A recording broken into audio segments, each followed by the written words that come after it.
Chiemo manywanda kata manindo mar broadbased mabende giyango ni osekelo lemo mathoth malich mokalo kendo pod gibiro medo dhiyo kode nyime mar mondo mi riwo oganda duto kanyakla ka en bende okwedo jogo eko ma and reporting is to the people of Kenya. And let me say the following. We did this and we set the standard very high ourselves because we believe that is what we should do for the people of Kenya. Not because anybody confidence in this broad-based administration. All the parliamentary elections that have been held have been won by broad. Eka wabire kaunti ni ndima Kisumu odoni apisi duond bo siasa mar ODM kaunti ni ndima Kisumu ka otende koda jakom gi pon la keyo ka achiel koda jalup ne Setho Chieng kanga kuro kwayo johera magi mar mondo mi oyobedi koda horuoka e kinde ni ndima girito mar mondo mi ogai mar gi Laktar Oburu Oginga onyisgi yo kaluwore kanyendo koda yiero mag jotelo e kaunti ni ndi ka gitwa koda jofwambo gi jiwo mar mondo mi kwe obedie ka bende koro gikwedo malich mokalo moko kuom jotelo mosebedo ka bago rombe mopogore opogore e kor gwenge. Betie nikech wanyalo yiero gi jok ma ok delegates midwaro kaka chik dwaro. Mano bende emane party leader neno ni nyalo kelo koko. Nikech ka list ok obedo verified ting'e ni koko nyaka nyalo wuok to mane gima nokwadwa timo. Wadwa timo gima jopiny dwaro. Chieng Kanga, popularly known as Chieng.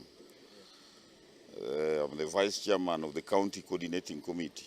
Na de mar mondo mi giro chendo go eko mag thieth ka ogolo siem machalo kamane ndo yango ni nitiere ute thieth mathotha mosebedo ka koro tamo oganda jo Kenya mar mondo mi kik yud chendo go eko mag thieth e kinde ma omenda mathoth to koro gidwaro tok chik ka osingo mar biro neno ni otimnegi apedha kendo kawnegi ondamo magera mar chik.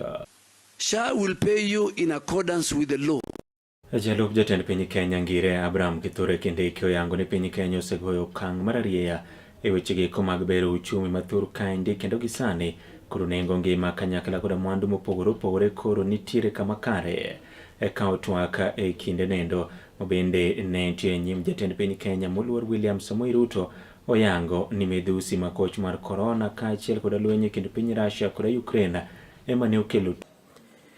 All the other 5 countries defaulted. Why? Because immediately you were sworn in office, you made very difficult, painful, and unpopular decisions that helped bring our economy back on track, including negotiating a G2G arrangement for the supply of crude oil, which was not available in 2022 September. People were queuing to buy petrol. And we saw the escalation of costs of petrol, which is a big contributor to inflation. It kept on increasing until it reached a high of 2018 shillings a litre. Over the last 3 years, Your Excellency, through your leadership and with the support of the broad-based administration, we've been able to bring down a number of macroeconomic indicators that were affecting our economic environment. Yena mar mondo mi amake gi kanyo ende kidieni ende mar podho chieng tudi kodwa kidieni mar machiegni pacho ka achiel koda ng'end weche sa achiel gi sa 3 ni biro yudo weche mamoko mathoth mana ka ok